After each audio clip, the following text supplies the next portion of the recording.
This is Kris Anderson here, and tonight I will be reading Christmas at Fezziwig's Warehouse by Charles Dickens. Yo ho, my boys, said Fezziwig. No more work tonight. Christmas Eve, Dick. Christmas, Ebenezer. Let's have the shutters up, cried old Fezziwig with a sharp clap of his hands, before a man can say Jack Robinson.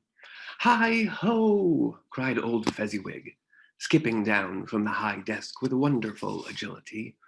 Clear away, my lads, and let's have lots of room here. Hi ho, Dick. Cheer up, Ebenezer. Clear away. There was nothing they wouldn't have cleared away, or couldn't have cleared away, with old Fezziwig looking on. It was done in a minute. Every movable was packed off, as if it were dismissed from public life forevermore. The floor was swept and watered, the lamps were trimmed, fuel was heaped upon the fire, and the warehouse was as snug and warm and dry and bright a ballroom as you would desire to see on a winter's night. In came a fiddler with a music book and went up to the lofty desk and made an orchestra of it and tuned like 50 stomach aches. In came Mrs. Fezziwig, one vast, substantial smile. In came the three Misses Fezziwig, beaming and lovable. In came the 6 followers whose hearts they broke. In came all the young men and women employed in the business. In came the housemaid with her cousin, the baker. In came the cook with her brother's particular friend, the milkman. In came the boy from over the way, who was suspected of not having board enough from his master, trying to hide himself behind the girl from next door, but one who was proved to have had her ears pulled by her mistress.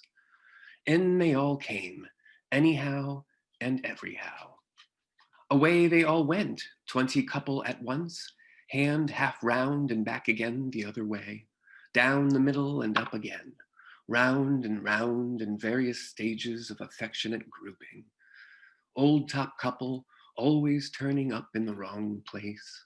New top couple starting off again as soon as they got there.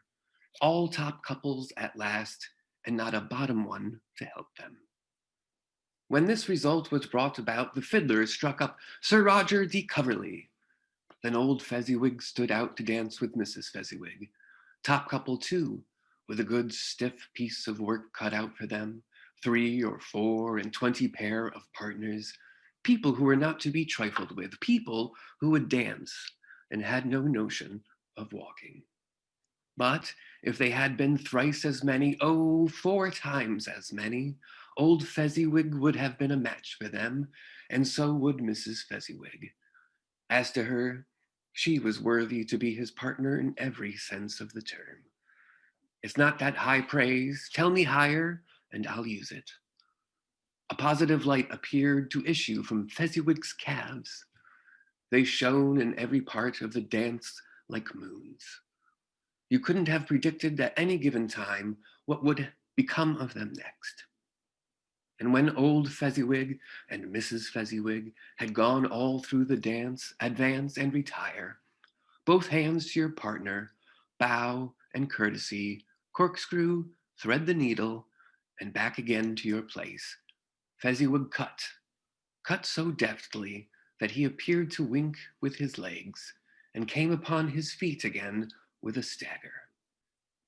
When the clock struck 11, the domestic ball broke up. Mr. and Mrs. Fezziwig took their stations, one on either side of the door, and shaking hands with every person individually, as he or she went out, wished him or her a Merry Christmas. Thank you.